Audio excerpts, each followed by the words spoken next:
history of cannabis in Indonesia. Ooh, that sounds scary. But talking about something that is illegal doesn't have to be a scary or taboo subject, because even though cannabis is illegal in Indonesia, but it has its own history in this nation, and I would like to share that. What's the first thing that pops into your mind when you hear about cannabis in Indonesia? Aceh? Same here. But surprise! According to the Historical Dictionary of Indonesia, cannabis sativa was actually native to the Caspian Sea and was brought to Java in the 10th century.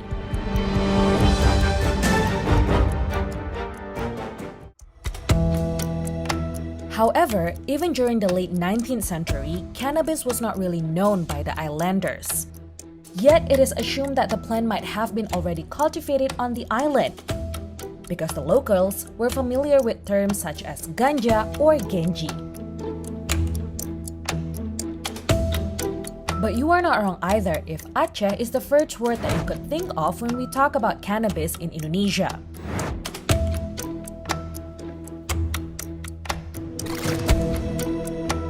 Even though no one knows exactly when marijuana was first introduced in Aceh, the legend goes that cannabis was brought by the Dutch East Indies from India as a gift to the Sultanate of Aceh back in the 19th century. Back then, marijuana was used to ward off pests from the coffee plants.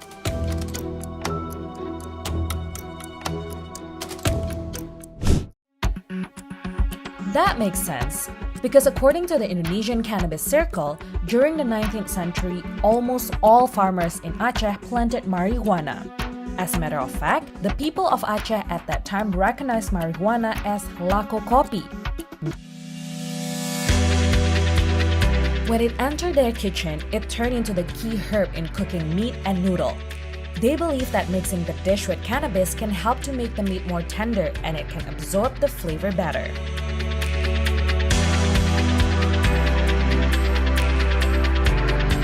The people of Aceh also revert to books such as Mujarabat and Tajul Muluk for medical use of cannabis, such as diabetes.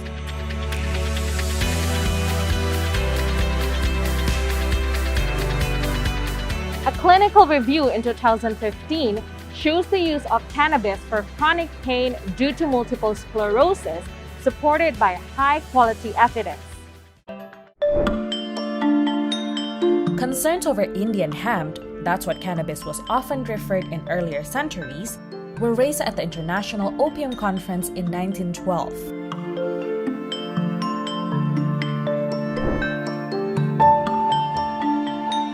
However, the examination conducted in the Dutch East Indies, aka Indonesia, did not show significant problems in relation to cannabis use in Indonesia. But on 1927, the Dutch government decided to restrict access to cannabis in Indonesia based on the Verdovende Middelen Ordinantie, or the Narcotics Decree. The primary focus on the decree was the consumption and production of opium, as cannabis was often used as the plan B when they ran out of opium.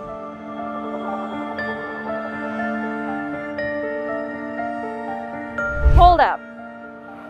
So the Dutch government banned the access to cannabis in Indonesia, went back home after all the colonialism thingy, then legalized the medical use there.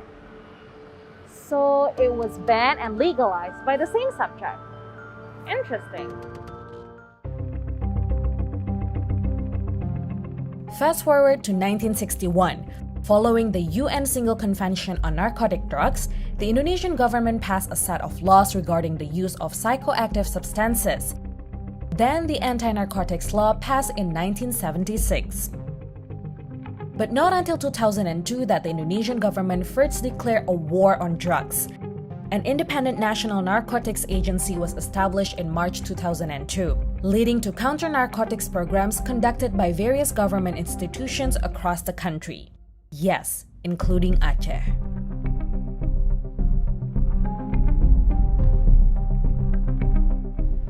So what's the story in other countries like the Netherlands and our neighboring country, Thailand, that allow the consumption of cannabis?